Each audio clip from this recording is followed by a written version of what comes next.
Soldados da luz, guardiões das virtudes.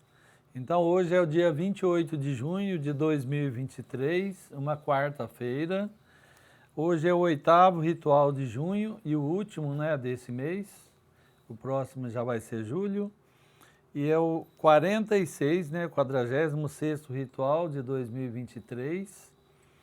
E o 196, né, o ritual do Instituto. Então, tem o 97, 197, 198, 199 e o 200, né? Que vai ser na outra semana, né? Então, já chegamos no 200. E eu quero agradecer, né, as 30 pessoas que estiveram presentes hoje, né, para ter as suas experiências.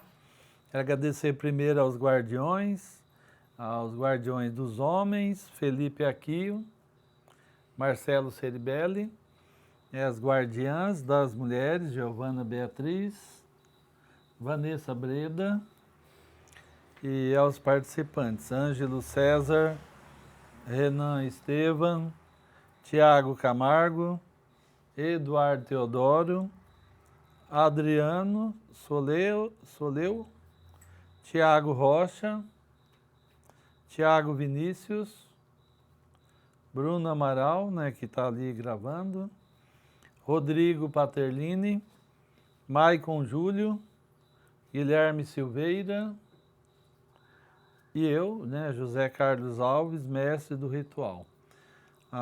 Andréa Caldeira, André Salgaia, Sônia Maria, Marisa Fugante, Vanessa Camargo, Angelita dos Santos, Bianca Alves, Bruna Amanda, Mariana Sicarelli Roma, Heloísa Spoladori, Naira Margonar, Adriana de Oliveira, Elisângela Damas, Ângela Martins Alves, mestra do ritual, minha digníssima esposa sacerdotisa. Então eu quero começar falando hoje sobre a guerra espiritual. Então alguns, né, até comentou, né, sobre o tema. Então essa guerra espiritual entre a luz e as trevas, ela está acontecendo há milhares, milhões e bilhões de anos. Então não é só aqui nesse planeta, é no sistema solar que aconteceu e vem acontecendo essa guerra espiritual. Na galáxia, no universo, né, em vários universos, essa guerra entre a luz e as trevas vem acontecendo ao longo dos milhões e bilhões e trilhões de anos, né? Quando eu era criança, eu tinha 7 anos e me lembro de cenas dessa guerra, né? Nas primeiras lembranças que eu tenho, né, da viagem astral, me veio, né, cenas, eu presenciei, né, essa guerra no céu, né, liderada sempre, quase sempre pelo arcanjo Miguel. Aqui nesse sistema solar, ele é o responsável, né, que representa as forças benevolentes da luz aqui nesse sistema, nessa estrela, que é a nossa estrela, né, que para nós é Sol, né, e para alguns extraterrestre é Ors, e para outros tem outros nomes, né? Mas o arcanjo Miguel é o responsável por essas batalhas aqui nesse sistema.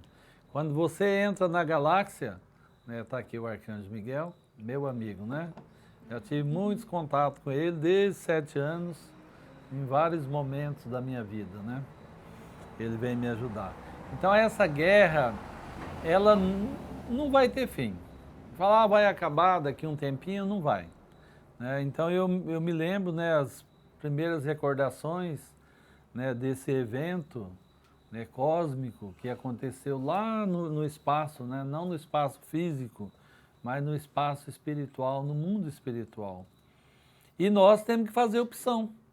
Eu até falei para uma pessoa hoje, né, André Salgaia, sobre a opção. Nós temos que fazer a opção.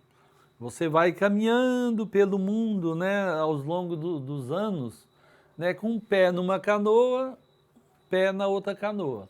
Uma canoa representa a luz e a outra o lado escuro. E você fica ali. Ora você tem atitudes, atividades, ações da luz, ora você tem ações do outro lado, né, das trevas. E você vai caminhando. Mas chega uma hora que você tem que fazer a opção, né? A opção definitiva, pela luz ou pelas trevas. E aí, no momento que você faz a opção, tudo muda na sua vida. Tudo. Né? Tudo muda, o teu pensamento, o teu sentimento, as tuas palavras, as tuas atitudes, tudo muda. Né? E porque também a nível espiritual não existe estacionar, parar. Fala, agora eu vou parar, vou tirar umas férias, né? Não existe isso. A nível espiritual, ou você está subindo, ou você está descendo. Ou está subindo, ou está descendo. Então você olha assim para as pessoas e eu vejo em cada um quem está subindo e quem está descendo. Né? Dá para ver, olha dentro do mundo espiritual, você vê. Né? Infelizmente, a maioria das pessoas, a grandíssima maioria está descendo. Está descendo, descendo. Né? E até ir parar lá no submundo mesmo, nos infernos. Né? Vai ter que passar inferno por inferno. São 9 infernos. Então passa pelo primeiro, depois passa pelo segundo e assim vai. Só que isso demora milhões de anos.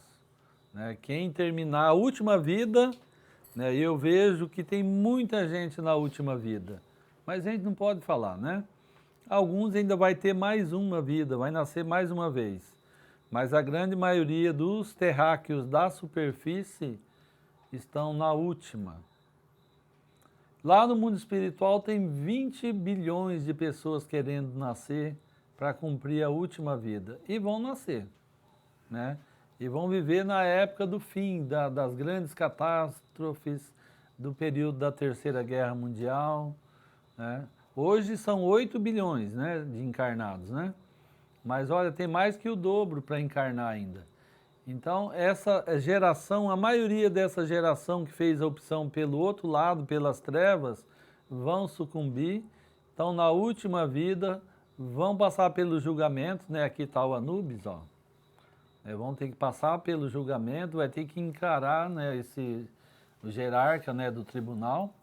E aí ele está nessa aparência aqui porque foi assim que os egípcios, né, quiseram representar ele.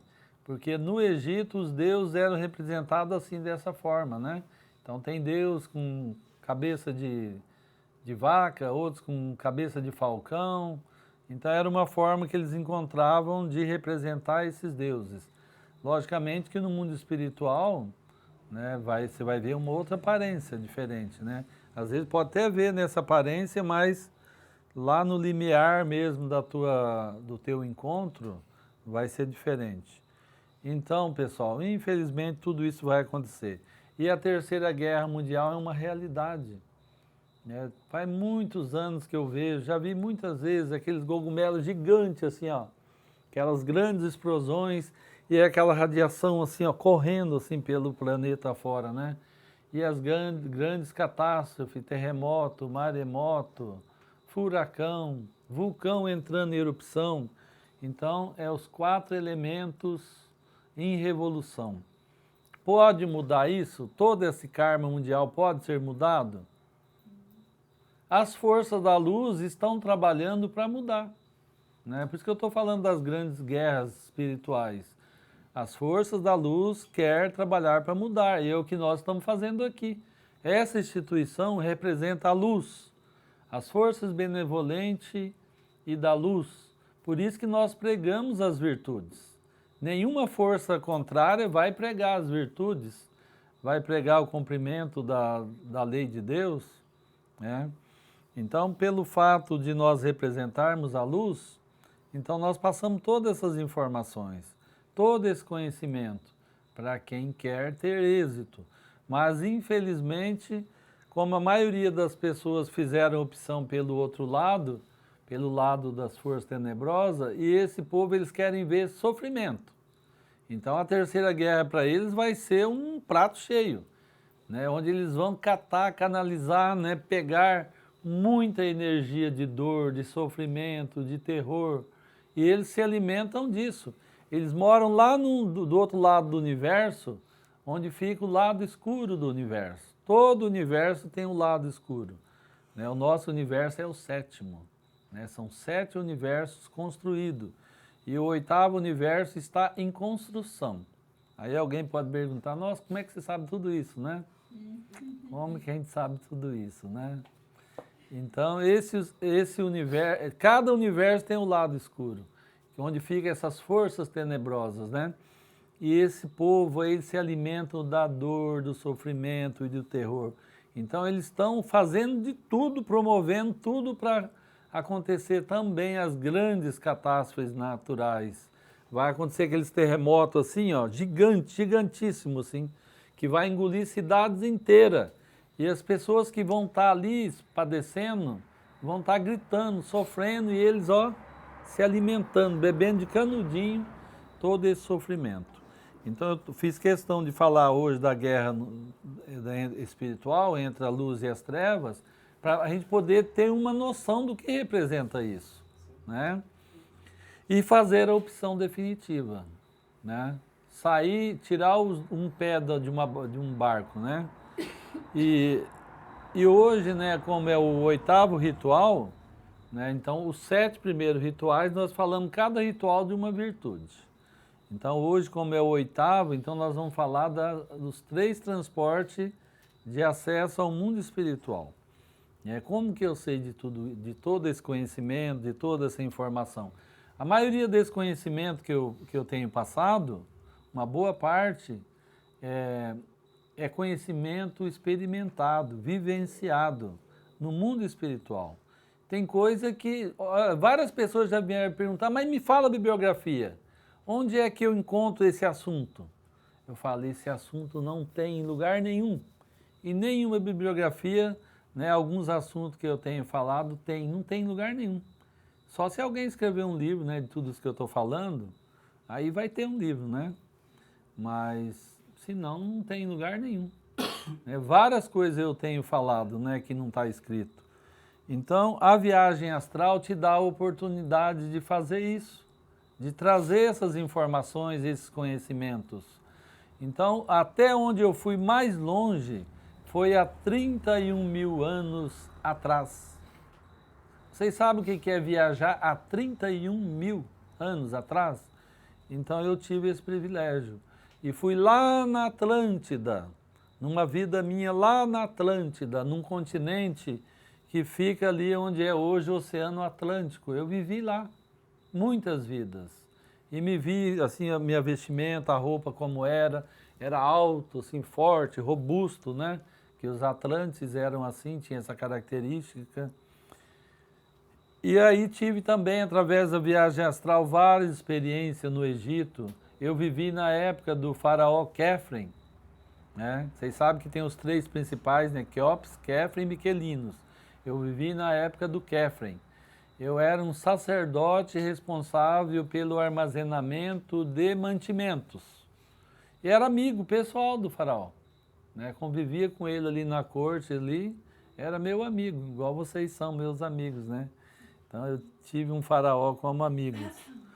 E ali, né, através da viagem astral, fui conhecendo, né? Também tive uma vida durante o período do faraó dos 7 primeiros, só que nessa época eu era um general de exército, né?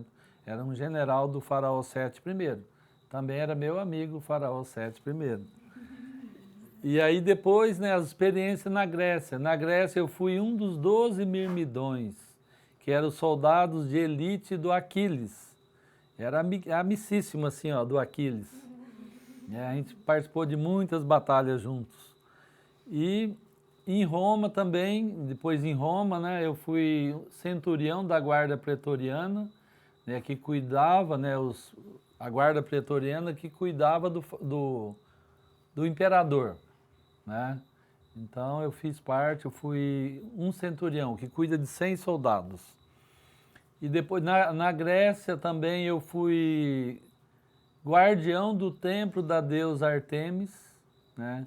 E por conta disso eu morri também nessa época, né? O templo da deusa passou por um terremoto e eu entrei correndo para pegar a escultura dela, a estátua, e no meio do corredor não deu tempo, aqueles blocos desmoronou assim, e a imagem dela, a estátua, né, caiu das minhas mãos e ficou assim no meio do corredor, e eu tentando pegar assim, e os blocos desmoronando em cima de mim. Assim eu morri lá na Grécia, em uma das vidas na Grécia.